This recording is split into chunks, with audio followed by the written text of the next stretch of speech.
Mes amis, si vous pensez aux soldats russes moyens, vous imaginez peut-être quelqu'un comme Ivan, avec son automate Kalachnikov rouillé et 2 semaines d'entraînement. En voyant les vidéos de l'armée russe détruite par des drones, rappelons que cela n'a pas toujours été ainsi. L'armée russe, immense, compte de nombreuses unités d'élite aguerries par de nombreux conflits. Aujourd'hui, nous allons parler de l'une de ces forces spéciales, les Marines russes. Depuis le début de l'Empire russe, celui-ci s'est appuyé sur ses forces navales pour projeter sa puissance à travers les mers. Parmi ces forces, l'infanterie navale russe se distingue comme l'une des unités les plus élites et redoutées, connue sous le Tentin sous le nom de Béret Noir. Cette force est responsable des opérations amphibies-côtiers de la Russie, débarquant sur des rivages étrangers, sécurisant des positions clés et menant des missions cruciales des côtes de la Crimée jusqu'à la Méditerranée. L'infanterie navale russe a été à l'avant-garde des actions militaires de la Russie, mais ses opérations les plus difficiles ont eu lieu lors de l'invasion de l'Ukraine par la Russie en 2022. Comme le veut la tradition, commençons par une courte leçon d'histoire. Les Marines russes sont aussi anciens que la marine russe.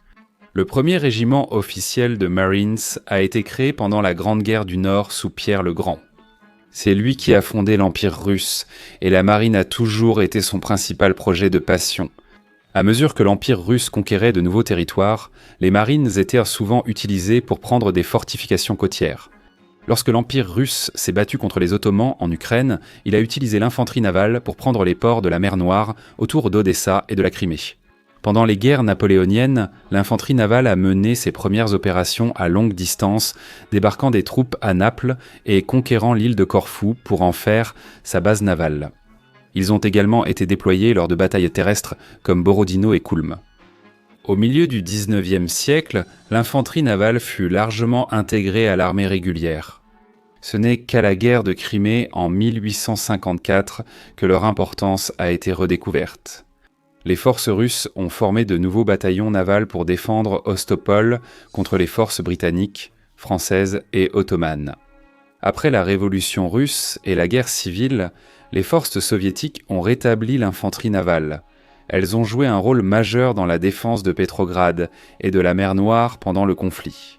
Pendant la Seconde Guerre mondiale, plus de 350 000 marines ont combattu lors d'opérations terrestres pour défendre des villes comme Stalingrad, Leningrad et Sevastopol. Ils ont mené 4 opérations majeures, 2 lors de la bataille de la péninsule de Kertch, une pendant la campagne du Caucase et une dans les pays baltes, où ils ont conquis l'île de Saaremaa, en Estonie, ma maison. Entre 1947 et 1961, l'infanterie navale a été désactivée. Mais à mesure que la guerre froide s'intensifiait, l'Union soviétique a de nouveau ressenti le besoin de ces unités. En 1989, l'infanterie navale soviétique comptait plus de 18 000 soldats. La marine soviétique a développé une capacité massive d'assaut, amphibie, avec plus de 80 navires de débarquement. Après l'effondrement de l'Union soviétique, beaucoup de ces unités ont été réduites. Les marines russes ont été envoyées en Tchétchénie en tant que force d'élite et, à ce titre, ils ont subi de lourdes pertes, mais ont également acquis beaucoup d'expérience. Après cela, les marines ont combattu dans tous les conflits russes, en Géorgie, en Syrie et en Ukraine. Je dirais qu'aucune autre unité de l'armée russe n'a cette expérience, sauf peut-être certaines unités du VDV. La Russie compte 5 flottes navales, chacune avec ses propres marines. Chaque flotte dispose d'une brigade d'infanterie navale, sauf la flotte du Pacifique, qui en a 2. Chaque brigade comprend quelques bataillons de marine, un bataillon de chars et un bataillon d'artillerie, ainsi que d'autres unités rattachées. L'un des bataillons de marines de chaque brigade est également un bataillon d'assaut aérien, ce qui signifie que les marines peuvent se déployer non seulement depuis la mer, mais aussi depuis les airs. L'infanterie navale russe a un avantage par rapport à la troupe aéroportée. Les 2 unités ont été envoyées en avant-garde lors de l'invasion de l'Ukraine en 2022. Mais alors que la troupe aéroportée utilisait ses véhicules blindés, véhicules de combat d'infanterie aéroportés plus petits et moins puissants, les marines disposaient en réalité de véritables blindés avec eux. S'ils avaient été envoyés au combat avec leurs chars légers amphibies d'origine, la bataille aurait été très courte. Voyons maintenant quelles unités de marine la Russie possède et comment elles s'en sortent en Ukraine. 155e brigade de Marines de la Garde. À l'extrême est de la Russie se trouve la ville de Vladivostok, le quartier général de la flotte du Pacifique russe. Cette flotte compte 2 brigades d'infanterie navale. Commençons par la 155e brigade de Marines de la Garde venant de Slavianka dans le kraï du Primorié. Les soi-disant Tigres ont été formés le 1er décembre 2009 à la suite de la réorganisation de la 55e division d'infanterie navale, créée à l'origine en 1968. L'une des premières grandes missions de la division a eu lieu pendant la première guerre de Tchétchénie. Le 155e régiment de Marines a été le premier à être envoyé dans le conflit, suivi par le 106e régiment de Marines. Leur mission ? Combattre dans les montagnes difficiles de Tchétchénie. 63 fantassins ont perdu la vie au combat, et 5 ont été honorés du prestigieux titre de héros de la Fédération de Russie. En Syrie, la 155e brigade a joué un rôle crucial, apportant son soutien au groupe d'aviation navale en 2022. La 155e brigade indépendante d'infanterie navale a de nouveau été plongée dans la bataille, cette fois sur la ligne de front nord de l'invasion russe de l'Ukraine. La brigade a subi des pertes dévastatrices dans les régions de Tchernihiv et de Kiev, le journaliste ukrainien Roman Tchoumbaluk rapportant plus de 600 tués et blessés. Au 19 mars 2022, des rapports indiquaient que des éléments de la 155e avaient été redéployés en Biélorussie pour reconstituer leurs effectifs après avoir subi de lourdes pertes.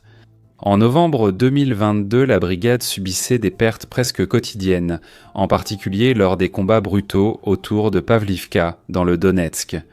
Dans un message désespéré adressé au canal Telegram du gouverneur russe Olia Kozemiako, les Marines ont décrit comment ils avaient été envoyés dans une offensive téméraire sous les ordres du général Muradov. En seulement 4 jours, environ 300 soldats ont été tués, blessés ou portés disparus. En février 2023, la brigade s'est retrouvée impliquée dans une autre offensive dévastatrice, cette fois à Vuhledar. Les forces post-ukrainiennes ont détruit près de 30 véhicules de combat russes, dont 13 chars et 12 BMP.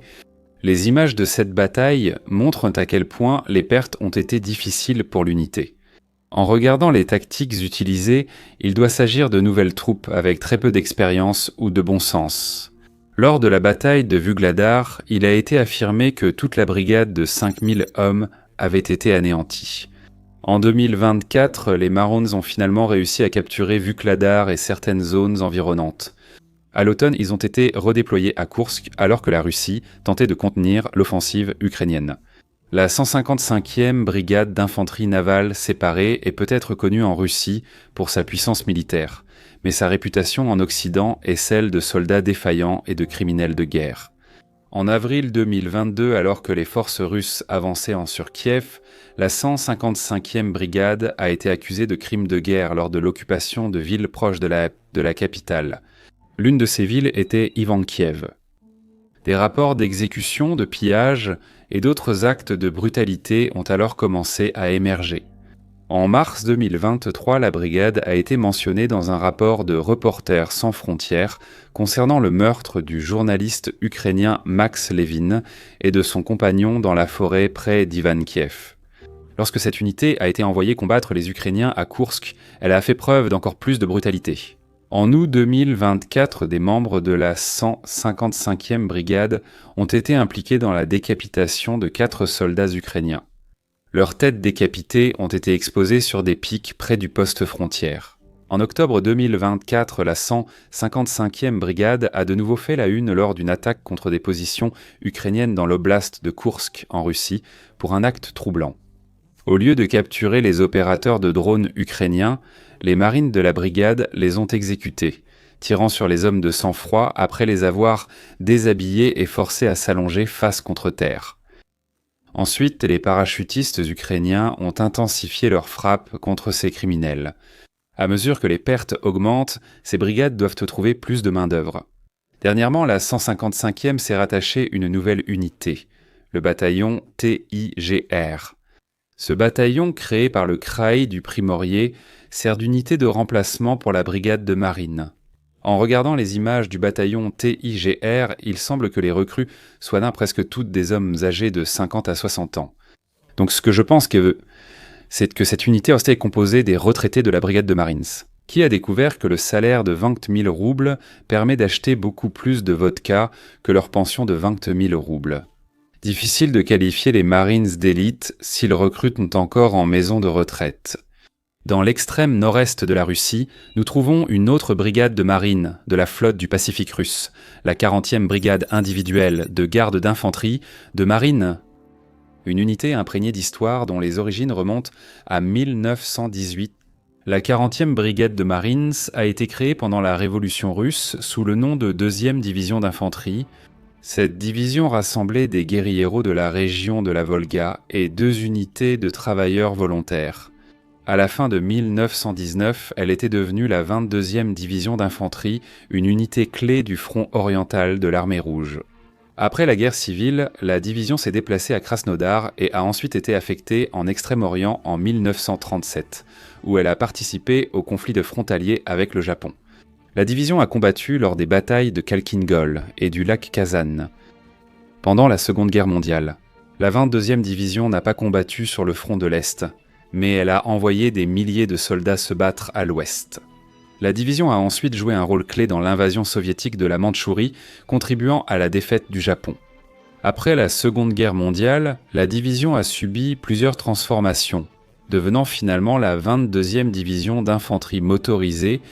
Alors que la guerre froide se profilait, elle a été stationnée au Kamtchatka et intégrée à divers corps d'armée, s'adaptant à de nouveaux rôles au sein de la structure militaire soviétique. En 2007, elle devient la 40e brigade de Marines. La brigade a été déployée lors de l'invasion russe de l'Ukraine en 2022. Le 25 février, il a été rapporté qu'une compagnie de chars de la brigade dirigée par Rouslan Gourbanov opérait près de l'aéroport de Hostomel. La brigade a aussi joué un rôle majeur dans le siège brutal de Mariupol. En février 2023, la brigade, aux côtés de la 155e brigade de Maron, a affronté l'une des plus grandes batailles de chars de la guerre près de Vuhledar. La bataille s'est avérée catastrophique pour les forces russes, la 40e brigade subissant de lourdes pertes, y compris la destruction d'environ 130 véhicules. Les 40e et 155e brigades de Marines ont ensemble subi plus de 2100 pertes, soit près de 40% de leur effectif d'avant-guerre, ce qui a porté un coup significatif aux forces d'infanterie navale russes. Malgré ces pertes, la 40e brigade a continué de servir en première ligne, jouant un rôle crucial dans la défense d'Urojina en 2023 et lors de l'offensive de Velika Novasilka en 2024. En novembre 2024, la brigade, aux côtés d'autres unités, a pris le contrôle de la localité de Rozhdoïlny. Au même moment, les unités de la brigade ont été envoyées à Koursk pour contrer l'offensive ukrainienne là-bas. 61e brigade de Marines. Après la chute de l'Union des républiques socialistes soviétiques, le Kremlin a peu considéré l'Arctique. Cependant, aujourd'hui, le gouvernement russe voit beaucoup de potentiel à exploiter ses ressources pour le nouvel empire russe. La 61e brigade d'infanterie de marine de la garde occupe un rôle clé dans les plans de contrôle de l'Arctique. Basée à Sputnik, dans l'oblast de Mourmansk et faisant partie de la flotte du Nord russe, cette force de marine d'élite a été entraînée et rééquipée pour cette mission. Née en novembre 1941 sous le nom de 67e brigade d'infanterie navale, la 61e brigade trouve ses racines dans les combats acharnés du front de Carélie. Le 20 avril 1943, la brigade a été renommée 61e régiment d'infanterie et affectée à la 45e division d'infanterie. Les premiers grands succès du régiment sont venus lors de la prise de Petsamo et de la libération de Kirkenes en Norvège, pour lesquels il a reçu le titre honorifique de Kirkenes. Après la guerre, le régiment a été transformé en 1952 en régiment d'assaut motorisé. Mais ce n'est qu'en 1966 que le 61e a véritablement pris sa place en tant qu'unité centrale de la marine soviétique. Réactivé en tant que 61e régiment de marine, puis élevé au rang de brigade en 1979. Dans les années 1990, la 61e brigade a été plongée dans les violents combats de Tchétchénie. En 1995, ils ont combattu férocement lors de la première guerre de Tchétchénie et en 1999-2000, la brigade a de nouveau été appelée à intervenir lors de la seconde guerre de Tchétchénie. En 2016, la 61e brigade a été choisie pour jouer un rôle clé en Syrie, en aidant l'armée syrienne à reprendre la ville de Palmyre. Malgré son expérience, la brigade a subi de lourdes pertes, dont son commandant, le colonel Valéry Fidianine. Même avant l'invasion à grande échelle de l'Ukraine en 2022, la 61e brigade était active dans la région du Donbass, ayant été directement impliquée dans les combats à Luhansk dès 2014. L'enquête de Bellingcat a confirmé leur présence dans la région, où ils ont été vus utilisant de nouvelles armes comme le mortier anti-char 2S23 Nonazveke. La brigade a aussi pris part à l'invasion de 2022, envoyant des éléments en mer Noire dans la force navale russe. Le 7 mars 2022, l'un des commandants de bataillon de leur brigade, le lieutenant-colonel Dmitri Safronov, a été tué au combat près de Kharkiv. À la fin de 2024, la 61e brigade était engagée dans de violents combats sur le front sud de l'Ukraine, notamment autour de Kherson. Les combats pour le contrôle des îles du fleuve Dnipro ont marqué certains des affrontements les plus féroces pour cette unité. Voici une présentation de quelques unités d'infanterie navale russe. Mais il existe d'autres unités avec plus d'histoire et des récits spécifiques, surtout liés à la guerre en Ukraine qui se déroule actuellement. Je le présenterai dans la prochaine vidéo. En attendant, abonnez-vous à la chaîne pour être informé de la sortie de la deuxième partie de cette vidéo. Il existe de nombreuses unités d'infanterie navale russe, dont certaines ont été totalement détruites en Ukraine. Je veux vous raconter leurs histoires. D'ici là, mes amis, abonnez-vous. Et comme toujours, Slavo Krini et au revoir.